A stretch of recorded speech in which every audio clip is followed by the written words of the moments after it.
Hey everyone, welcome back to Jay McLaren's Garage. My name is Josh. No one knew they were watching the start of something special. But when the checker flag flew, a new name had arrived, and it wouldn't be leaving anytime soon. Sometimes, greatness doesn't just arrive with fireworks. Sometimes it just shows up, takes the lead, and never lets it go. On this day in California, Jimmie Johnson didn't just win, he quietly launched a dynasty. Every legend has a first chapter, and this was his. One win, one moment, one perfect race. The rest, as they say, became the standard for everyone else to chase. It is my honor to tell this story. Jimmie Johnson is my favorite driver of all time. This is the story of the 2002 NAPA Auto Parts 500 at California Speedway. April 28, 2002, Fontana, California. Under the bright West Coast sun, a young rookie from El Cajon made history in front of his home state crowd. In just his 13th start, Jimmie Johnson broke through and earned his first Cup Series win. Driving the number 48 Lowe Chevrolet from Hendrick Motorsports, Johnson started fourth and ran up front all day. He led a total of 62 laps, including the final 14 circuits, pulling away from hard-charging Kurt Busch and holding off Ricky Rudd and Bill Elliott in a clean, poised performance. This was no fluke. It was the beginning of something massive. It wasn't just about speed. It was control, execution, and confidence well beyond his years. Behind him, the race had its moments of chaos. Dale Earnhardt Jr. suffered a hard hit late in the event, a crash that would later be revealed to have caused a concussion, ultimately helping to spark NASCAR's concussion protocol policy. The field also saw 5 cautions, 20 lead changes, and some mechanical failures that thinned the pack. But at the front, Jimmie Johnson was near flawless. Fontana was where it all began. Before the 7 championships, before the dominance, this was the first time the world saw a glimpse of the greatness that was to come. We never know which day will change our lives, but when preparation meets the moment, something incredible happens. This win wasn't just the beginning for Jimmie Johnson. It was proof that greatness always introduces itself quietly and then never stops talking. And maybe that's true for you too. Your breakthrough won't come loud or expected, but if you keep showing up, the world would have to listen.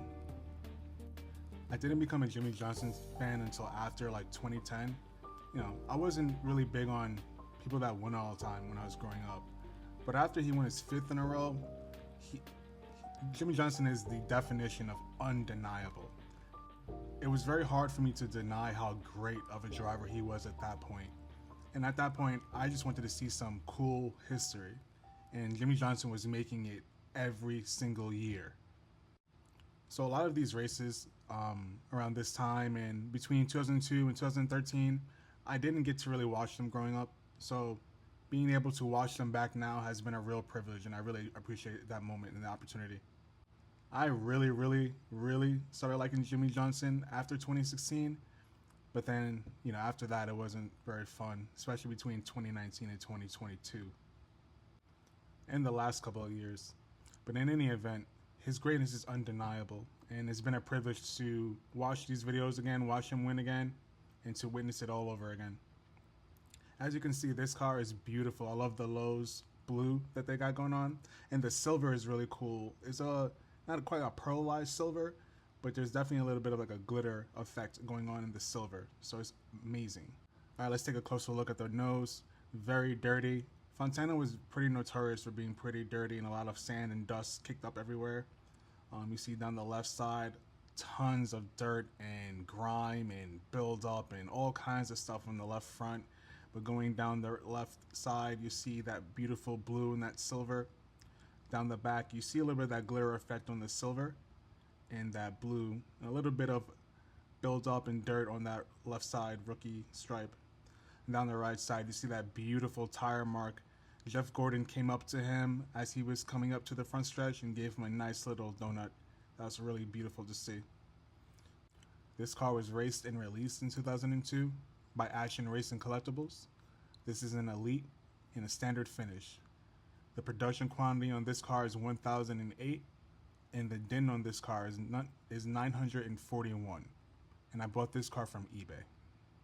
So if you were tired of Dale Jr. Diecast, you're going to be really tired of Jimmie Johnson.